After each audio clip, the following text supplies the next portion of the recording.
बिस्मिल्लाहिर्रहमानिर्रहीम, अस्सलाम वालेकुम। जियो न्यूज़ पर आप देख रहे हैं आपस की बात और मैं हूं मुनीब फारूक। पाकिस्तान की सियासत इस वक्त अपने एक तारीखी लम्हे पे है, इसलिए क्योंकि जहां एक जमात ये साबित करने की कोशिश कर रही है कि वो मुहिब्बुल वतन है, वहीं दूसरी जमात ये साबित करने की कोशिश कर रही है कि नहीं, दूसरी जमात गद्दार है। यानी ये ऐसा बयानिया है और इतना ख़तरनाक बयानिया है जिसने मुल्क को इस वक्त एक ऐसे सियासी भौचाल के अंदर मुब्तला कर दिया है जहां पर हम इतने बिटरली डिवाइडेड हैं कि कोई डिबेट नहीं रही। अगर आप किसी से आर्ग्यूमेंट भी करना चाहे तो शायद डिबेट की गुंजाइश ही ख़त्म होती जा रही है। आज जहां पाकिस्तान के अंदर बहुत सी अहम खबरें हैं और बहुत कुछ हो रहा है, बहुत सी सियासी डेवलपमेंट हो रही है, लेकिन एक ऐसी खबर जिसको अभी तक उतनी अहमियत नहीं मिल रही वो ये भी है कि एज बी स्पीक इस वक्त भी पाकिस्तान के वेस्टर्न बॉर्डर के ऊपर हालात बहुत कशीदा हैं। आज भी जो वहाँ पर दहशतगर्दों का हमला हुआ उसमें 7 पाकिस्तानी जवान, फौजी जवान शहीद हुए। यानी हकीकी हुब्बुल वतनी का अगर कोई मयार है और हकीकी हुब्बुल वतनी का अगर कोई मुजाहरा कर रहा है तो अपनी जानों का नजराना पेश करके इस वक्त पाकिस्तान की फौज कर रही है। गुज़िश्ता रोज़ DGISPR की प्रेस ब्रीफिंग के बाद बहुत से सवालात के जवाब आ गए और उसके बाद बहुत सारी डिबेट को कंक्लूड यानी ख़त्म हो जाना चाहिए था, लेकिन ऐसा नहीं हुआ। अपने सियासी मफाद को सामने रखते हुए आज भी पाकिस्तान तहरीक इंसाफ की जानिब से ऐसा बयानिया बनाने की कोशिश की जा रही है जो कि अफसोसनाक है।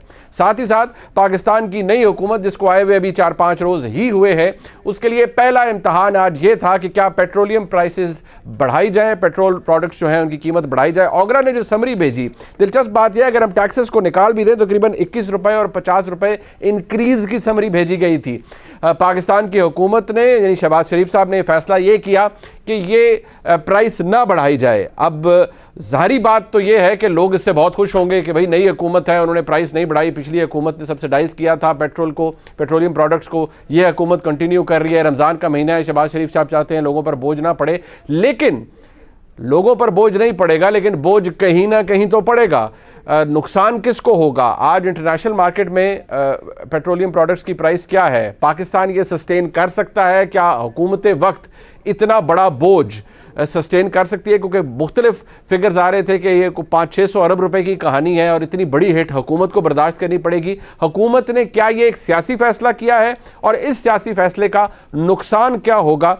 इस हवाले से प्रोग्राम के हिस्से में सबसे पहले बात हम कर लेते हैं। हमारे साथ मौजूद हैं साबिक principal prime minister of Pakistan Nawaz Sharif साहब, फवाद हसन फवाद साहब। फवाद साहब एक स्टार ब्यूरोक्रेट हैं और मुल्की मामलात को, गवर्नेंस के मामलात को, बहुत सी चीज़ें ऐसी हैं जो कि इनके सीने में है, बहुत सी चीज़ें ऐसी हैं जिनके ये गवाह भी हैं, इन्होंने अपने सामने देखी है, एडमिनिस्ट्रेटिव चीज़ों को भी बहुत अच्छी तरह जानते हैं।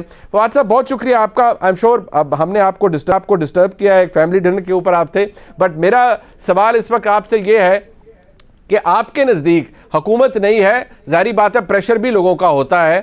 You have been a star bureaucrat, आपको पता है सियासी हुकूमतों के अपने मसाइल भी होते हैं, बट आज का ये फैसला आपकी नज़र में क्या ये दानिशमंदाना फैसला है या ये महज एक सियासी कन्वीनियंस के तौर पर लिया गया है? जी वालेकुम सलाम Munib, thank you very much. पहले तो आपने मुझे लिया इस वक्त। मैं बुनियादी बात तो ये है मुनीब कि हमें एक मरतबा ये फिर सोचना पड़ेगा कि ये हुकूमत जब आई तो इसके सामने 2 सबसे बड़ी जस्टिफिकेशन जो दी गई वो क्या थी। एक तो ये थी जी कि एक मुल्क जो है वो एक मुआशी तबाही के धाने पे खड़ा है और उस तबाही के धाने से इसको बचाने के लिए ये बहुत ज़रूरी है कि फौरी तौर पर एक ऐसी हुकूमत लाई जाए जो मुनासिब और सही समत में इसकी इकोनॉमी की जो राहें हैं वो इस्तवार करे। तो अगर इस नुक्ता नज़र से देख, और दूसरी जो चीज़ थी वो ये थी कि जी आम आदमी पर बोझ एक डिसफंक्शनल गवर्नमेंट की वजह से, गवर्नमेंट की इनकॉम्पिटेंस की वजह से आम आदमी के ऊपर बोझ इतना बढ़ता जा रहा है कि उसमें मजीद सख्त बाकी नहीं रही। अब इन दोनों चीज़ों को सामने रख के आपको देखना पड़ेगा और ये भी देखना पड़ेगा कि कौन सी चीज़ ऐसी है जो शॉर्ट टर्म है और कौन सी चीज़ ऐसी है जो लॉन्ग टर्म है। तो मेरे ख्याल में ये जो आज हुकूमत ने फैसला किया है ये बुनियादी तौर पे प्योरली एक सियासी फैसला है। इसमें जो हमारी मईशत की जो बुनियाद है, जो हम कहते आ रहे थे पिछले कई महीनों से, 2 साल से तकरीबन, कि हमारी इकॉनमी बिल्कुल तबाही के धाने पे पहुंच चुकी है, उसको मद्देनज़र कम रखा गया है और सिर्फ ये देखा गया है कि इस वक्त फौरी तौर पे लोगों को ये एक अच्छी खबर दी जाए। मैं इसलिए इसको सिर्फ एक अच्छी खबर कह रहा हूँ क्योंकि इसका फ़ायदा उस आदमी को, उस तबके को उतना नहीं होना जितना उस तबके को होना है जिसको इस सब्सिडी की ज़रूरत नहीं थी। एक छोटी सी मिसाल से शायद ये बात मुनीब बड़ी वाज़ेह हो जाए। एक आम आदमी जिसके लिए हम ये कहते हैं कि हमने ये फैसला किया है, वो तो गालिबन बहुत ज्यादा, अगर उसके पास कोई असासा है तो एक मोटरसाइकिल होगी, और अगर वो मोटरसाइकिल में एक माह में 5 मरतबा भी पेट्रोल डालता है तो उसको बहुत ज्यादा से ज्यादा 1000 रुपए का फायदा पहुंचेगा। ठीक। लेकिन जो हजारों लोग, बल्कि अब पाकिस्तान में लाखों लोग जो लैंड क्रूजर्स और प्राडोज लेके घूमते फिरते हैं, उन लोगों को हर टैंक के ऊपर एक मरतबा जब वो टैंक फिल कराएंगे, तो मैं बड़ी आपको एहतियात से कैलकुलेशन करके बता रहा हूं कि 5000 रुपए से ज्यादा की सब्सिडी हर टैंक फिल करने पे दी जा रही होगी। ठीक। तो 1,00,000 रुपए एक ऐसे आदमी को जिसको सब्सिडी की जरूरत नहीं है वो मिलेंगे, और 1000 रुपया उस आदमी को मिलेगा जिसको शायद इस सब्सिडी की जरूरत है। अब जस्टिफिकेशन इसकी क्या दी जाती है? वो ये दी जाती है कि जी अगर पेट्रोल की प्राइसेस बढ़ाई जाएं तो फौरी तौर पे उससे बाकी अशिया जरूरत की भी कीमतें बढ़ती हैं। ठीक। ये एक गवर्नेंस का फेलियर है। आप अशिया जरूरत की कीमतें न बढ़ने दें। पेट्रोल की हर मर्तबा प्राइस बढ़ने से अशिया, क्योंकि पेट्रोल की कीमत हर अशिया जरूरत और आम आदमी की जरूरत की शायद से डायरेक्टली मुताल्लिक नहीं है। ठीक। और ये जरूर ज़हन में रखिए कि जो प्राइम मिनिस्टर ने, फॉर्मर प्राइम मिनिस्टर ने अपना लास्ट इस पे पैकेज दिया था, उसकी कॉस्ट सिर्फ जून तक, और ये मैं आपको बिल्कुल तयशुदा फिगर बता रहा हूँ, 466 अरब रुपए पड़नी थी। सिर्फ एक पैकेज की कॉस्ट, जो एक बुनियादी तौर पे मुकम्मल तौर पर एक गिरती हुई हुकूमत का, एक नाकाम होती हुई हुकूमत का एक मुकम्मल तौर पर सियासी फैसला था, 466 अरब रुपए की। तो इस तरह के फैसले मैं नहीं समझता कि ये इस मुल्क की इकोनॉमी अब मजीद बर्दाश्त करने की सकत। अच्छा फवाद साहब, ये आगे अगर प्राइस, क्योंकि हर 15 दिन के बाद होता है, जाहिर बात है एक फैक्टर ये भी हो सकता है कि अभी रमजान है, प्राइम मिनिस्टर ने फील किया है कि नई गवर्नमेंट है, 15 दिन और निकाल लें, तो मुझे ये बताइए कि 15 दिन के बाद आपकी बात भी होगी, बहुत से लोग आपको बता भी रहे होंगे, आपको क्या लगता है कि 15 दिन के बाद क्या सस्टेन कर पाएंगे हम? और ये जो अभी हिट पड़ रही है हमें मजीद इस तरह, तो 15 दिन के बाद क्या मजबूर हो जाएंगी हुकूमत के इसको बढ़ाना ही पड़ेगा, या ये कंटिन्यू रख सकती है हुकूमत के नहीं मजीद सब्सिडाइज करके टाइम चला ले? देखिए, अगर तो आपने गड्ढे में गिरना है तो उससे तो आपको कोई नहीं रोक सकता, आप इसको जारी रख सकेंगे। लेकिन अगर आपने पाकिस्तान की मईशत को बचाना है, अगर आपने जून के महीने तक अपने आप को डिफॉल्ट की तरफ नहीं लेके जाना, अगर आपने अपने कर्जों के बोझ में मजीद इजाफा नहीं करना, अगर आपने अपना फिस्कल और बजट डेफिसिट नहीं बढ़ाना, अगर आपने सिर्फ उन लोगों को सब्सिडाइज करना है जिनको इसकी ज़रूरत है, जो महरूम तबकात हैं, उन लोगों को सब्सिडाइज नहीं करना जो इसकी ज़रूरत नहीं रखते, तो फिर तो आपको ये कंटिन्यू नहीं करना चाहिए। देखिए, ये बात कोई आसान बात नहीं है, मैं जानता हूँ ये हुकूमत के लिए बड़ा मुश्किल, लेकिन हुकूमत के लिए मैं ये समझता हूँ कि आज ये जितना मुश्किल था उतना आसान भी हो सकता था। और ये जो काउंटर नैरेटिव उस पर बनेगा कि जी ये हुकूमत तो अपने बुनियादी फैसले ही ठीक करने की पोजीशन में नहीं है, हो सकता है कि इसकी वजह ये हो कि अभी कोalition की हुकूमत है, उसमें अभी कैबिनेट तरतीब नहीं पा सकी अभी सब लोग, और शायद वजीर आजम ये ना चाहते हो कि वो अकलौते अलहदा से बैठकर एक ऐसा फैसला करें जिसमें उनके कोalition पार्टनर्स ऑन बोर्ड ना हो। ये सब चीजें अपनी जगह, लेकिन साथ साथ ये भी दावा ये हुकूमत और इसकी लीडिंग पार्टी करती रही है कि हम लोग हुकूमत चलाने का तजर्बा रखते हैं। तो अगर आप तजर्बा रखते हैं तो आपके पास इसके लिए पहले से तैयारी होनी चाहिए। मुनीब 33 मिलियन हाउस होल्ड्स का एक सर्वे मौजूद है, बिस्प का सर्वे भी है, उसको फर्दर आप बाद में एहसास प्रोग्राम का कह लें। एक ऐसा सर्वे आपके पास मौजूद है जिसके जरिए आप टारगेटेड सब्सिडी के ऊपर अगर कोई प्रोग्राम डेवलप करें तो वो बड़ी आसानी से बन सकता है। और टारगेटेड सब्सिडी कैश सब्सिडी होगी और डायरेक्टली उन लोगों के अकाउंट में जाएगी जिन लोगों को इसकी जरूरत है। बिल्कुल ठीक। तो बड़ी जाती की बात है कि इस मुल्क के एक इंडस्ट्रियलिस्ट को भी पेट्रोल उसी कीमत पे मिले और हुकूमत उसका नुकसान भरे, जिस बिल्कुल ठीक हो गया, बिल्कुल ठीक हो गया। बहुत शुक्रिया फवाद साहब हमारे साथ मौजूद थे। प्रोग्राम में एक ब्रेक पे हैं। आपने देख लिया, ये सियासी फैसला है पेट्रोल की प्राइस को मेंटेन करने का। हुकूमत ने इसको एक सियासी फैसले के तौर पर ही लिया है। अवाम शायद खुश होंगे, लेकिन बहुत बड़ी हिट पड़ रही है पाकिस्तान के कौमी खजाने को, पाकिस्तान की मईशत को। और जिस तरह फवाद साहब ने कहा, अगर आपने गड्ढे में गिरना है तो फिर तो आप इसको कंटिन्यू रखेंगे, लेकिन 15 दिन के बाद ये कीमत बढ़ानी पड़ेगी अगर पाकिस्तान ने डिफॉल्ट से बचना है, खुद को इकोनॉमिकली स्टेबल करना है, मुआशी तौर पर स्टेबल करना है। बहुत कुछ हो रहा है, सियासत में नफरत इंजेक्ट हो रही है। जहां मियां नवाज शरीफ की रिहाइशगाह के बाहर लंदन में मुजाहरे हो रहे हैं, वहां इमरान खान साहब की साबका अहलिया, उनके घर के बाहर भी मुजाहरे हो रहे हैं, एहतजाज हो रहा है। और ये वो नफरत है जिसको मैं बहैसियत एक पाकिस्तानी इस प्लेटफॉर्म से कंडेम करता रहा हूं कि ये ना कीजिए, इसका बहुत बड़ा नुकसान होगा, लेकिन ये बढ़ती जा रही है। और बहुत कुछ है पाकिस्तान की सियासत के अंदर आज डिस्कस करने के लिए। एक ब्रेक के बाद आपसे बात करते हैं, हमारे साथ रहिए।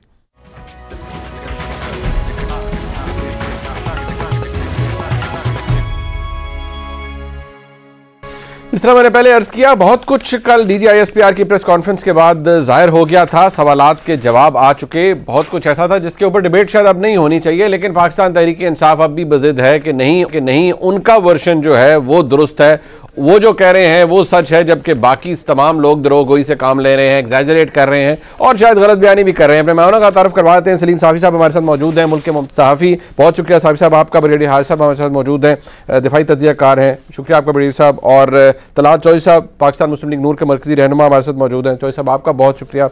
और फैसल करीम कुंडी साहब पाकिस्तान पीपल्स पार्टी के मरकजी रहनुमा है, फॉर्मर डिप्टी स्पीकर हैं, बहुत शुक्रिया कुंडी साहब आपका भी। सबसे पहले ब्रिगेडियर साहब, ये क्योंकि कल जो DGISPR ने कहा वो जरा रिकॉर्ड के लिए मैं जरूर सामने रखना चाहूंगा, और जरा इसकी तरीक इसलिए जरूरी है कि जब एक बयानिया आ गया है तो अब ये जो एक काउंटर बयानिया बनाने की कोशिश की जा रही है, इसका नुकसान क्या होगा और इसका खात्मा कैसे मुमकिन है। लेकिन वो गुज़िश्ता रोज जो DGISPR ने कहा जनरल बाबर इफ्तिखार साहब ने, उसकी अहमियत बहुत ज़्यादा है और वो एक सियासी मामले की तरफ निशानदेही कर रहे हैं कि इमरान खान साहब की हुकूमत जब मुश्किल में थी तो बीच बचाव के लिए उन्होंने क्या कहा, किससे रब्ता किया, क्या दरख्वास्त की, जरा सुनिए।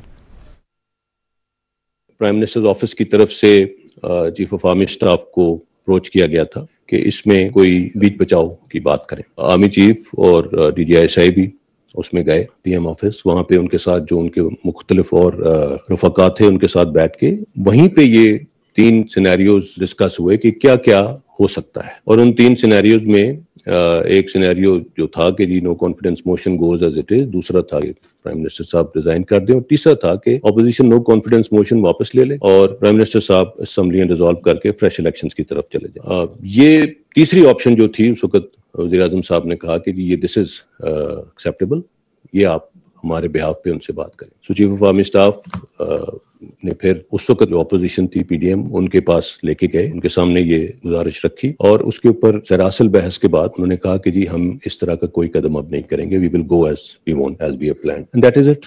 कोई ऑप्शन एस्टैब्लिशमेंट की तरफ से ना दिया गया ना सामने रखा गया। दिलचस्प बात है, आज साबिका वफाकी वज़ीर शेरी मज़ारी साहबा जो कि इमरान खान साहब की जमात की एक अहम रुकन है, वो ट्वीट करती हैं कि मैं वाज़े कर दूं और रिकॉर्ड पर ले आऊं कि वज़ीर आज़म ने, यानी साबिक वज़ीर आज़म इमरान खान साहब ने सियासी डेडलॉक के खात्मे के लिए फ़ौज से मदद तलब नहीं की। फ़ौज ने इस वक्त के वज़ीर दिफा परवेज़ खटक के जरिए मुलाकात का वक्त मांगा और 3 तजावीज़ दी कि वज़ीर आज़म मुस्ताफ़ी हों, अदम एतमाद का सामना करें या नए इंतखाबात कबूल करें।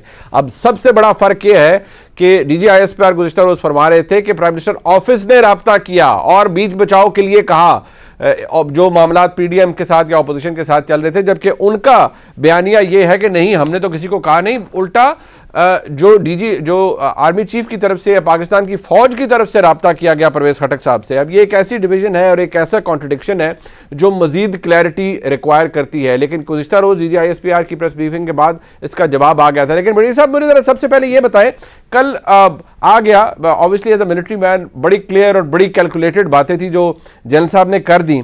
अब आज अगर ये बयानिया बनाया जा रहा है पाकिस्तान तहरीक इंसाफ के हवाले से, तो ये तो एक तरह का एक ऐसी कॉन्ट्रडिक्शन है जिसके बाद कुछ ऐसा नैरेटिव बन जाएगा या ऐसा नैरेटिव बनाने की कोशिश की जा रही है जो कि शायद पाकिस्तान के इदारों के लिए भी दुरुस्त नहीं है। यानी एक वज़ीर आज़म जो अपने मनसब पे नहीं रहे, वो आज उनकी जानिब से, उनकी जमात की जानिब से एक ऐसा नैरेटिव बनाया जा रहा है जो पाकिस्तान के इदारों के खिलाफ जा रहा है। देखें अवनीब, ये एक बड़ी जरूरी ये प्रेस कॉन्फ्रेंस थी, उन्होंने बहुत सोच समझ के और नपे-तुली सारे अल्फाज इस्तेमाल किए हैं। आई थिंक मैंने बहुत ही अच्छी उनकी बात सुनी जिस तरीके से उन्होंने कहा कि यस, नेशनल सिक्योरिटी कमेटी की मीटिंग हुई थी उसमें ये ज़रूर था कि उसमें अनडिप्लोमेटिक लैंग्वेज थी, उसके बाद कुछ ऐसे लव अल्फाज थे, और हमने फिर डिमार्च भी उनको कर दी कि आप भेजें, और वो चला गया। और फिर बड़ी क्लियर बात ये थी कि आर्मी जो है, मुसल्लह फौज, किसी हालत में भी मुल्क की टेरिटोरियल बाउंड्रीज और नेशनल सिक्योरिटी के इशू पे कभी कॉम्प्रोमाइज नहीं करती है, कम वक्त में। और ये we are very clear about it, ये उन्होंने भी क्लियर बात की। अगर इस पे कॉन्स्पिरेसी की बात होती तो फौज would never accept it, they will straight away take action, और उनकी डीजीआई ने अपनी इन्वेस्टिगेशन भी जरूर की होगी। इंटरफेरेंस जो है, द डिफरेंस इज के interference, yes I also feel कि इंटरफेरेंस उन्होंने की है, जो उनके वर्ड थे वो थ्रेटनिंग थे, अगर इमरान खान के लिए रिजीम चेंज के लिए थे, और फिर उसके बाद दूसरी गवर्नमेंट आ जाएगी तो हम ये कर देंगे, तो उसके ऊपर जो जरूरी एक्शन करना था वो हुकूमत ने और आदमी ने मेरे ख्याल में उसके मिनट्स में निकाल दिए, इशू भी कर दिया। ये तो इसलिए उन्होंने ये पॉइंट बड़ा क्लियर किया। लेकिन इसके जो असरात है ना, वो बड़े डेंजरस है। देखिए 75 ईयर्स में जो हमारे एनिमी का नैरेटिव था कि फौज और अवाम में जो एक कॉन्फिडेंस है, उसको आप ब्रेक करें, इसमें वेज क्रिएट करें, फौज को कमज़ोर करें, और फिर खुदा न खास्ता जो उनके अज़ाइम्स हैं हमारे दुश्मन के, वो कर ले। देखें फौज हमारी मजबूत है, हमने दहशतगर्दी ख़त्म की है, and we are very battle hardened army. बिल्कुल आपके सामने 30 साल लड़ाई कर रही है। अब अगर आप इराक को देख लें, मलेशिया, आप उसके बाद ये देखें, लिबिया देखें, सीरिया लें, यमन, अफगानिस्तान, जहाँ जहाँ फौज कमजोर थी वहाँ उन्होंने अपने अज़ाइम पूरे कर लिए। बगड़ी साहब, if I may interrupt you here sir, एक बात, क्योंकि ये इसका ताल्लुक अब उस बात से है जो कि फौज की तरफ से बारहा ये कहा गया कि हमें सियासत में मत घसीटिए, हमारा इससे ताल्लुक नहीं है, और ये बात बड़ी अप्रिशिएट भी की गई। कल जो फैक्ट्स बयान किए DGISPR ने, आज उन फैक्ट्स को शीरी मजारी साहिबा अपनी ट्वीट्स के अंदर मज़ाक़ खेज कह रही हैं कि तो बड़ी मज़ाक़ खेज बात है, बड़ी अब्सर्ड बात है। एक जमात क्या अपनी सियासी फायदे के लिए अगर ये कर रही है और एक ऐसा बयानिया बनाने की कोशिश कर रही है, इसका मुल्क के इदारों पर क्या असर पड़ेगा सर? देखिए ये एक बड़ी अनफॉर्चुनेट बात है, मैं यही बात कर रहा हूँ। बड़ा क्लियर किया कि अक्टूबर 2021 से जर्नलिस्ट को बुला के उन्होंने क्या जल्दबाजी ने की, we are out of it, we have got nothing to do. आप लोग अप्रोच करते हैं, पॉलिटिशियन अप्रोच करते हैं, but we don't talk to anyone and we don't call. आपके सामने किसी ने ऑपोजिशन जो गवर्नमेंट में आई है पार्टी, इन्होंने भी ये नहीं कहा कि हमें किसी ने टेलीफोन किया। ठीक है, तो उसके बाद इसको फिर इस वक्त मुतनाज़ा करना, ये बड़ा ही खतरनाक खेल है, जिसमें आपको पता है कि इंडिया के कितना उसमें ग्रुप है, फिर वेस्टर्न कंट्री। बिल्कुल ठीक है, I'll come back to this, दोबारा आपसे सर इसके बात करूंगा। सावी साहब, ये क्या सोच है, ये जो आज शीरी मजारी साहिबा एक पढ़ी लिखी खातून है, यकीनी तौर पर इमरान खान साहब की जमात का एक बहुत बड़ी मजबूत रुकन है, जब वो ये बातें ट्विटर के ऊपर कर रही हैं और वो अल्फाज जो कि DGISPR ने गुज़िश्ता रोज बड़े क्लियर नपे-तुले अल्फाज में स्टेट कर दिए, फैक्ट्स जो हालात थे, आज उन्हें मज़ाक़ खेज कहा जा रहा है कि नहीं ऐसा तो कुछ है ही नहीं, कोई राब्ता किया ही नहीं गया हमारी तरफ से, तो बल्कि फौज ने हमसे राब्ता किया। ये बयानिया बनाने की क्यों जरूरत पड़ रही है पाकिस्तान तहरीक इंसाफ को, और ये कितना खतरनाक है इस वक्त?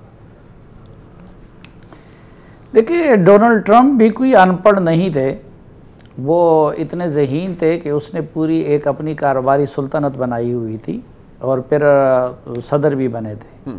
अशरफ गनी साहब जो थे वो PhD थे और अमेरिकन यूनिवर्सिटियों में पढ़ाते थे, और how to fix the failed states जैसी किताबें भी लिखी थी। लेकिन ये सियासत ऐसी बेरहम चीज़ है कि इसमें इसी तरह के झूठ बोलना पड़ते हैं। अब पहली बात तो ये है कि ये वही शीरी मजारी साहबा है ना, जिसने आज से चंद रोज़ पहले ये भी ट्वीट किया था कि इरशाद भट्टी साहब को जियो से निकाल दिया गया है, और इरशाद भट्टी साहब जो है फिर आके अगले दिन जियो पे बैठे रहे, हालांकि वो छुट्टी पे गए थे। दूसरी बात ये है कि इस मामले में अगर परवेज़ खटक कोई बात कहे तो उसका वज़न बन सकता है, क्योंकि इस दौरान सारा आना जाना वो थ्रू परवेज़ खटक के ज़रिए होता था, तो परवेज़ खटक ने तो ऐसी कोई बात नहीं की है। अच्छा, फिर एक और चीज़, जिस दिन ये मुलाकात हुई उसके अगले दिन आप मेरा वीलॉग निकाल लीजिए और आप मेरा ट्विटर निकाल लीजिए, दोनों जगहों पे, और मैं हल्फन ये कहता हूँ कि मेरी किसी फौजी से कोई बात नहीं हुई थी, बल्कि जिन लोगों से मिले थे आर्मी चीफ, मेरी जो उस वक़्त की अपोजिशन के लोग थे, उनसे मेरी बात हुई थी। तो आपने वो ट्विटर में भी आप देख लेंगे और उसमें भी आप मेरा ये क्लेम उस वक्त था उनकी इंफॉर्मेशन की बुनियाद पे, क्योंकि जब आर्मी चीफ उनके पास गए तो यहाँ कुंडी साहब बैठे हुए हैं, जरदारी साहब और बिलावल साहब के दस्तराज थे वो आपको थे, तो आर्मी चीफ ने ये नहीं कहा कि ये मेरी तजवीज़ है या मैं अपनी तरफ से लाया हूँ, बल्कि उन्होंने उनसे कहा कि इमरान खान साहब ने ये तजवीज़ दी है। और मैंने कहा कि मैंने ये ट्वीट किया है, उस दिन मेरा रिकॉर्ड निकाल ले, DGISPR साहब ने तो कल प्रेस कॉन्फ्रेंस की है ना। जी। और ये मुझे अपोजिशन के तीनों बड़ी जमातों की तरफ से ये चीज़ मिली कि आर्मी चीफ ने ये वजाहत कर ली कि जी ये इमरान खान साहब की तरफ से तजवीज़ है, ये 3 तजावीज़ है, वो मैं आप लोगों को सिर्फ कन्वे कर रहा हूँ। और अपोजिशन वालों ने कहा कि हमने उनसे कहा कि नहीं जी हम इलेक्शन वगैरह वो नहीं मानते। तो मैं तो DGISPR की प्रेस कॉन्फ्रेंस से कबल मैंने आपको बता दिया कि उस वक़्त की बात है, दोनों चीज़ें रिकॉर्ड पे मौजूद है, मेरा ट्वीट भी मौजूद है, मेरा वीलॉग भी मौजूद है। और बाकी आप कुंडी साहब से तस्दीक कर सकते हैं कि इनकी लीडरशिप को क्या बताया गया कि क्या वो आर्मी चीफ की अपनी तजवीज़ थी या कि उन्होंने इमरान खान की तरफ से सिर्फ एक पैगाम रसा का किरदार अदा किया था। साबिर साहब ये सोच ये जो इस वक्त कर रही है पाकिस्तान तहरीक इंसाफ, इमरान खान साहब बड़े जलसे भी कर रहे हैं, कल भी उनका जलसा होने जा रहा है, अगर यही बयानिया बनाना है तो ये कितना ख़तरनाक है, क्योंकि जब पाकिस्तान की फ़ौज की जानिब से जो कल प्रेस कॉन्फ्रेंस की गई वो एक एक्स्ट्रा ऑर्डनरी प्रेस कॉन्फ्रेंस थी। दोबारा कहा गया सियासत में फ़ौज को ना घसीटिए, फ़ौज एक बड़ा सेंसिटिव काम कर रही है। इस वक्त भी as we speak Afghanistan border के ऊपर, पाक अफगान बॉर्डर पे क्या हो रहा है, लेकिन जब आप कौमी इदारों को इस तरह उनकी बातों को झुटलाएंगे तो इससे क्या असर पड़ेगा उन इदारों के ऊपर? नहीं, अब पहली बात यह है कि आपने सारा बयानिया झूठ पे सारी इमारत खड़ी कर दी है, और वो भी ऐसे मामला जो पाकिस्तान की नेशनल सिक्योरिटी और पाकिस्तान की खारजा पॉलिसी से मुतालिक है। ठीक है, अब देखें, पहली बात अमरीकी अड्डों की बात कह रहे हैं, एब्सोल्युटली नॉट की। अब कुछ बेवकूफ़ लगे हुए हैं, मेरा भी एक पुराना क्लिप, अब ट्रंप के दौर में एक पॉलिसी थी कि वो अमरीका अफगानिस्तान में भी अड्डे रखना चाहते थे और यहाँ पे भी रखना चाहते थे। फिर बाद में जब बाइडन आ गए तो बाइडन की ये पॉलिसी बन गई, अल्टीमेटली उन्होंने कि हमने न इधर अड्डे रखने हैं ना अफगानिस्तान में रखने हैं। और ये उस वक़्त के DGISI की ब्रीफिंग हुई थी 2-3 दर्जन सहाफ़ियों की मौजूदगी में, और अगले दिन हमने उसकी बुनियाद पर लिखा था कि जी अमेरिका ने न अड्डे मांगे हैं न किसी ने उनको एब्सोल्युटली नॉट कहा है, नंबर 1। दूसरा, अगर आप ये देखें, ये केबल खुफिया केबल इसलिए होते हैं कि 99% ऐसे केबल होते हैं कि उनकी ज़ुबान डिप्लोमेटिक नहीं होती, उसमें हार्डकोर फैक्ट बयान किए जाते हैं, इसलिए इनको खुफिया रखा जाता है। जिसकी जुबान सिफारती हो तो वो तो सिफारती के जरिए होती है, ठीक है। लेकिन फिर भी इनका इसरार था तो इनकी इतनी लाज रखी गई उस वक़्त, यानी बाकी चीज़ों को इनके साथ नेशनल सिक्योरिटी कमेटी की मीटिंग में अस्करी क़यादत ने तस्लीम नहीं किया, ठीक है। लेकिन इसका भरम रखने के लिए एक जो इन्होंने बच्चों की तरह जिद शुरू की थी उस केबल को बुनियाद बना के, तो उन्होंने कहा कि ठीक है बस आप लोग अगर इस तरह हैं तो लेकिन वो भी लैंग्वेज अगर थ्रेटनिंग है तो उसकी बुनियाद पे वो कर ले। लेकिन हर खुल गई। मैं कहता हूं कि आप अगर किसी और मुल्क के निकाल दे, सब ममालिक के, ठीक है, तो आपको 90% खुफिया केबल ऐसे मिलेंगे, बिल्कुल ठीक है, खुफिया रखे जाते हैं। उसकी भी कलाई खुल गई। दुरुस्त कह रहे हैं, दुरुस्त कह रहे हैं आप। मैं जरा कुंडी साहब और तलाल चौधरी साहब के पास आऊंगा। एक तो साहब की जमात से हम ये पूछेंगे कि भाई आप इमरान खान साहब की अहलिया, साबका अहलिया, उनके घर के बाहर मुजाहरे हो रहे हैं, ठीक है, मियां नवाज शरीफ साहब की रिहाइशगाह के बाहर हुए, नहीं होने चाहिए, अब्यूसिव लैंग्वेज इस्तेमाल नहीं होनी चाहिए। एक तो जरा तलाल चौधरी साहब हमें उस पर जवाब देंगे, साथ ही साथ जरा हमें कुंडी साहब बताएंगे कि पाकिस्तान की फौज की क़यादत, क्योंकि अब तो बता दिया है DGISPR ने कि जो दरख्वास्त थी साबिक वज़ीर आज़म की और उनकी पूरे उनके रुफ़का की कि PDM से बात की जाए, अपोजिशन से बात की जाए, तो जब पाकिस्तान की फौजी क़यादत वो फार्मूला लेकर अपोजिशन के पास गई तो वो क्या बात थी। और इस तरह साफ़ी साहब ने बताया कि ये बताया गया कि ये दरख्वास्त या ये ऑप्शंस जनाब इमरान खान के हैं, पाकिस्तान की फ़ौज के नहीं थे या उनकी तरफ से कॉइन नहीं किए गए थे। और चौधरी साहब से भी हम बात करेंगे एक ब्रेक के बाद। ब्रिगेडियर हारिस साहब हमारे साथ मौजूद हैं, साफ़ी साहब भी हमारे साथ रहिए।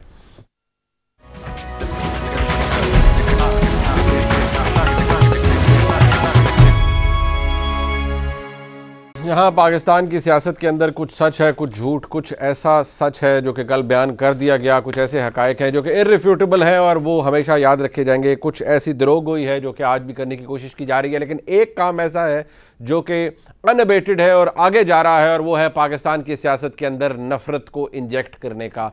इतनी ज़बरदस्त किस्म की डिवीज़न हुई है कि किसी को पता ही नहीं है कि ये सिरा कहाँ जाकर निकलेगा। जहाँ मियां नवाज शरीफ साहब की रिहाइश गाह के बाहर लंदन में मुजाहरे हुए, वहाँ पर हालात ऐसे जिनको कशीदा भी कहा जा सकता है हुए, वहीं अब पाकिस्तान मुस्लिम लीग नून की जानिब से इमरान खान साहब की साबिका अहलिया यानी जमायमा गोल्ड स्मिथ के घर के बाहर भी इस तरह से मुजाहरे हो रहे हैं। ट्वीट्स भी आप देख रहे हैं और इसके अंदर आपको नज़र भी आ रहा है एक ऐसी सिचुएशन जिसमें पाकिस्तान मुस्लिम लीग नून की जस्टिफिकेशन ये है कि हम मजबूर हो गए हैं कि अब हम भी ऐसा ही करेंगे अगर हमारे साथ ऐसा किया गया। तलाल चौधरी साहब, अगर पाकिस्तान तहरीक इंसाफ के लोग आपके साथ ये कर रहे हैं तो आप भी कुछ अच्छा नहीं कर रहे। अगर ख़वातीन, घर की ख़वातीन जिनका ताल्लुक सियासत से नहीं है, उन्हें हिरासा करना गलत है, आप ठीक कह रहे हैं। अगर आप मियां नवाज शरीफ साहब की फैमिली की ख़वातीन जिनका ताल्लुक सियासत से नहीं है, उनकी और हाउस होल्ड में जो लोग हैं उनका ताल्लुक नहीं है, उन्हें हिरासा करना गलत है, तो आप लोग भी तो आज वही कर रहे हैं। तलाल चौधरी साहब।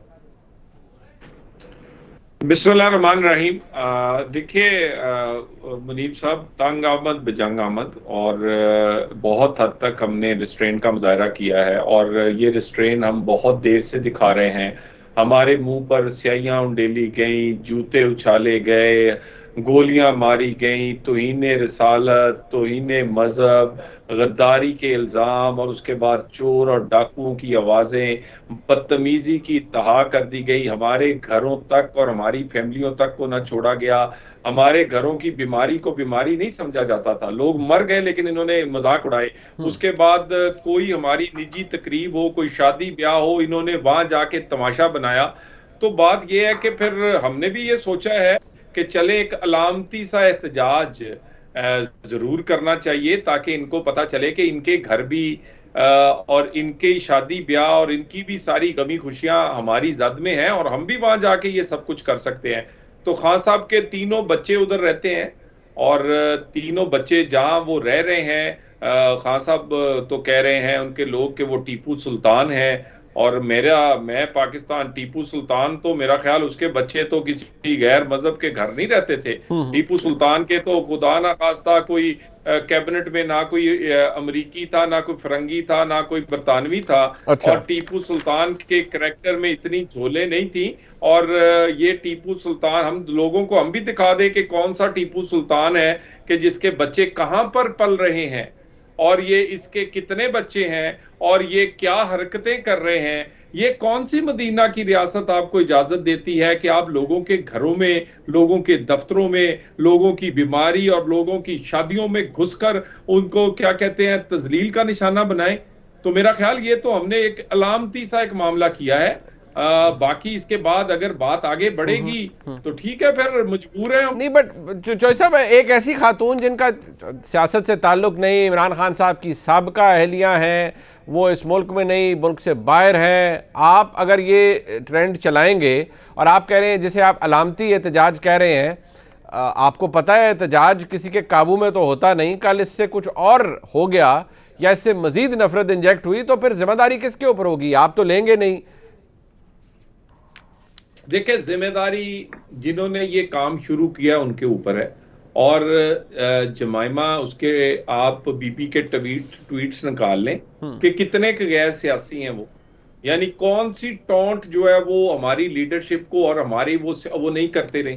ठीक है, और चले वो तो साबिक हैं, लेकिन 3 बच्चे जो उनके उधर रह रहे हैं, बच्चे बच्चियां, वो तो हाजिर है ना जी। उनका कोई ताल्लुक नहीं है, कम से कम उनका ताल्लुक तो कोई नहीं है ना चौधरी साहब, उनका तो कोई ताल्लुक नहीं है सियासत। मैं आपको बता देता हूं, बेगम कुलसूम नवाज का क्या ताल्लुक था, जुनेद का शादी, जुनेद बेचारे वो बच्चे की शादी का क्या ताल्लुक था सियासत से। उसके बाद आप बीमारियों में अस्पतालों के अंदर जाके वीडियो बनाने की कोशिश करते रहे, आप शादियों पे, फिर आप घरों में, यानी आप लोगों ने स्याही उंडेलने से लेके जूता उछालने से लेके शादी ब्याह गमी खुशी कुछ नहीं देखा।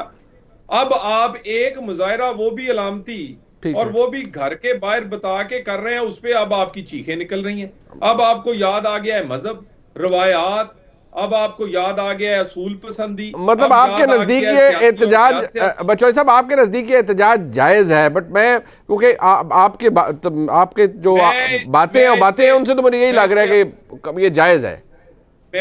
मैं तो इससे आगे जाना चाहता हूं कि ये जो हमारे भाई बहनें जो कि बाहर बैठे हुए ये हरकतें करते हैं, उनके जो रिश्तेदार पाकिस्तान में मौजूद हैं, वहां भी एहतजाज होना चाहिए।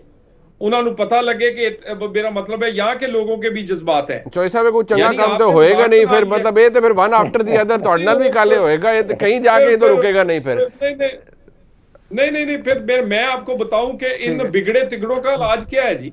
ठीक है, मुझे बताएं क्या फैसला हमने नहीं किया, ठीक है, कौन सी हमने कितना रिस्ट्रेन किया है, लेकिन बस हो गई है ना। नहीं बट चले बस हो गई, ठीक है, मैं उसको मानता हूं, बट एक मैं कुंडी साहब से बोल लूं। कुंडी साहब एक तो बताएं, ये आप वैसे आप एक बड़ी जिम्मेदार जमात के और बड़े जिम्मेदार रुकन है, मुझे ये बताएं क्या आप इस चीज़ को एटलीस्ट कंडोन कर सकते हैं, एक्सेप्ट कर सकते हैं कि ठीक है जी इमरान खान साहब की साबका अहलिया उनके घर के बाहर एहतजाज हो, उनके बच्चे जिनका सियासत से ताल्लुक नहीं वो भी ये एहतजाज फेस करें जी, क्योंकि मियां नवाज शरीफ साहब की रिहाइशगाह के बाहर एहतजाज हो रहा है, क्योंकि एक बिहेवियर जो पाकिस्तान तहरीक इंसाफ की तरफ से अपनाया गया है वो बड़ा गैर मौजू है, लिहाजा जस्टिफिकेशन है, फिर आगे सिलसिला चलता रहे। बिस्मिल्लाहिर्रहमानिर्रहीम। देखिए मुनीब, आपकी बात बिल्कुल जायज़ है, लेकिन मैं थोड़ी सी आपकी पिछली बात को सिर्फ एक लाइन में वो करना चाहता हूँ, जो आपने DGSPR की बात की थी जी। उस दिन मैंने भी पार्टी कुछ दोस्तों ने भी की थी कि हमने इमरान खान को NRO देने से इनकार कर दिया था। NRO मांगना चाह रहे थे लेकिन हमने NRO नहीं दिया उनको। दूसरी बात यह है कि देखें, अब आपने सवाल उठाया कि जी ये लंदन में जो एहतजाज हुआ है जमामा साहिबा के घर के बाहर, तो वो गलत है या वो पॉलिटिक्स में नहीं है। देखिए जमामा इस वक्त जो है इमरान खान के 3 बच्चों को पाल रही हैं। अब आप कहते हैं कि हमारे मुल्क में पॉलिटिक्स जो है US जो है उसमें दखलंदाजी कर रहा है, तो क्या UK नहीं कर रहा? जमामा के भाई जो है जैक गोल्डस्मिथ, क्या वो ट्वीट्स नहीं कर रहे, पाकिस्तान की पॉलिटिक्स में इंटरफेयर नहीं कर रहे, उसका भाई नहीं इंटरफेयर कर रहा? अब देखें ये चीज़ें, अब इमरान खान साहब जब लंदन जाते हैं कहाँ पे ठहरते हैं? इसी रैशगाह पे ठहरते हैं जहाँ पर जो है तकरीबन मेरे मुताबिक इन्फॉर्मेशन मुताबिक जहाँ पर यह एहतजाज हुआ है। अब ये कहते हैं कि आप हमारे खिलाफ एहतजाज नहीं करेंगे, लेकिन हमारी मर्ज़ी है हम जिधर जाएं, जिसके बच्चों को, जिसकी बहनों को, माओ को बोलें कि आप लोग शादियों में नहीं जा सकते हो, आप ये नहीं कर सकते हो, लेकिन हम जो है दंदनाते फिरेंगे।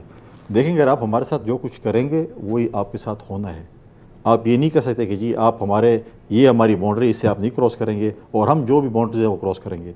आप जितनी बाउंड्रीज क्रॉस करेंगे जवाब में आपको उतनी बट कुंडी साहब आप खुद बड़े हसब नसब वाले आदमी है सर, रेड लाइन तो कोई होगी ना, ये तो फिर इस तरह तो हर कोई बेनथे बैल की तरह कहीं चल पड़ेगा और पता नहीं क्या हो जाए। रेड लाइन में बिल्कुल मैं रेड लाइन बिल्कुल मैं उसमें बिलीव करता हूँ। जब मेरी पार्टी का लीडर मुझे अप्रिशिएट करेगा ऐसे गलत चीज़ों में और वो कहेगा कि आपने बहुत अच्छा काम किया है, कल जाना इससे ज़्यादा करना, तो फिर रेड लाइन कहाँ पे चलेगी?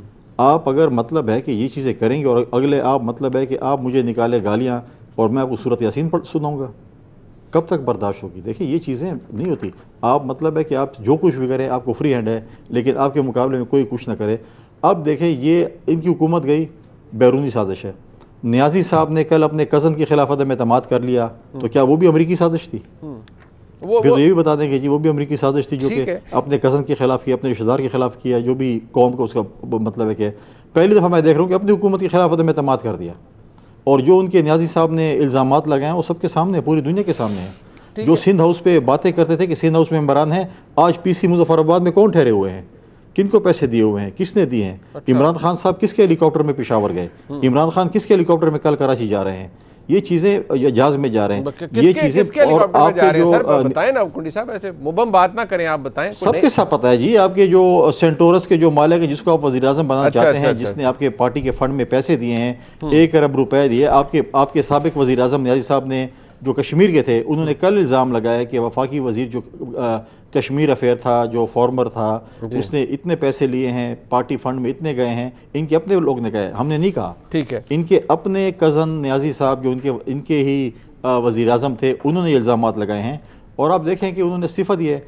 अदम एतमाद की तहरीक तो चलो हम चंद दिनों बाद कर लेते, इन्होंने जल्दी कर ली, थोड़ी पहले कर ली, तो इंशाल्लाह मंडे को आप देखेंगे वहां पर भी PTI की हुकूमत का खात्मा होगा। अच्छा ठीक है, और पंजाब में भी इंशाल्लाह कल हो रहा है, ठीक। मैं भी होने जा रहा है, और इंशाल्लाह मैं साफी साहब के पास आऊंगा। लेकिन बेड़ी साहब, ये जो बिटर डिवीजन की बात मैंने शुरू में की थी, सियासत में तो ये आ गई। अफसोसनाक काम ये भी हुआ कि जिस तरह फॉर्मेशन कमांडर्स कॉन्फ्रेंस के अंदर एक बाकायदा तौर पर नोटिस लिया गया, एक बड़ी बुरी घटिया गंदी कैंपेन पाकिस्तान के इदारों के हवाले से भी चलाई गई और बहुत से लोगों ने उसे फ्यूल किया और DGISP ने कहा हम उंगली पॉइंट नहीं करना, फिंगर पॉइंट नहीं करना चाहते, वो लोग गिरफ्तार हुए हैं, लेकिन उसको भी किसी ना किसी ने तो फ्यूल किया।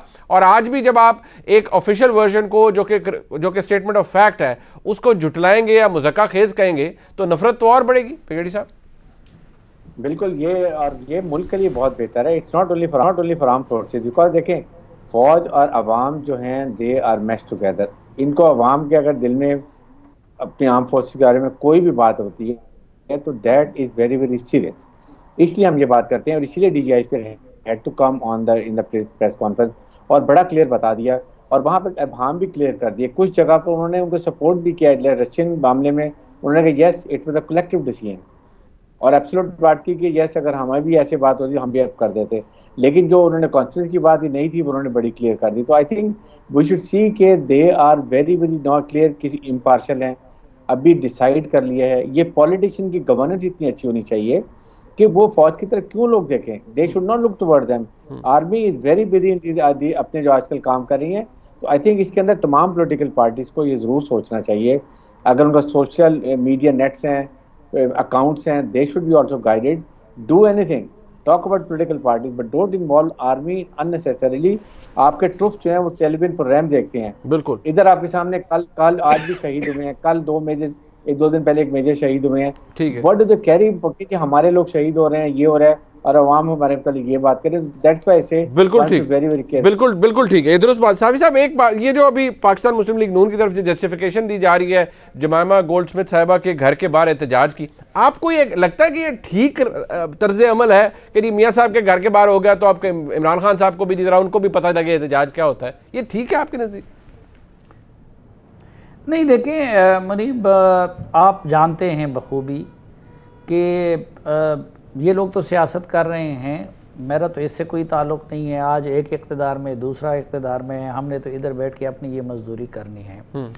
अच्छा, मेरी एक ओपिनियन थी, लेकिन आप जानते हैं कि सबसे ज़्यादा गालियाँ इमरान खान साहब के ईमा पे मेरी माँ को, मेरे घर वालों को पढ़वाई गई हैं, लेकिन मैंने आज तक जवाब में कभी कोई साबित नहीं कर सकता। और सबसे ज़्यादा इन्फॉर्मेशन भी मेरे पास है, क्योंकि PTI से जो मर्द या खातून नाराज़ होता तो सबसे पहले मेरे पास आता, लेकिन मैंने कभी उनके ज़ातियात पे बात नहीं की, क्योंकि बुराई का जवाब बुराई से नहीं दिया जा सकता।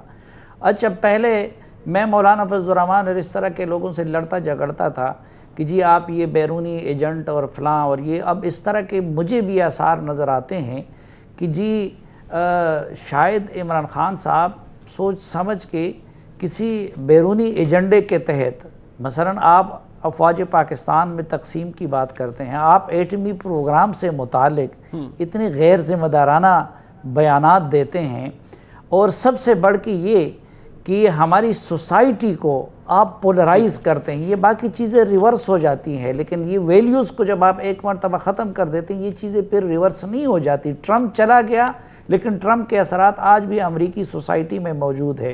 अच्छा, मैं ये भी नहीं मानता कि अब मसलन गोल्डस्मिथ के दोनों बेटों ने, वो केबल में तो खुफिया मुदाखलत की बात है ना, तो कुंडी साहब की ये बात ठीक है कि गोल्डस्मिथ के दोनों बेटों ने तो उनके बारे में कुल के पाकिस्तानी सियासत में मुदाखलत की और उनको दोबारा वज़ीर आज़म बनाने की ख्वाहिश ज़ाहिर की।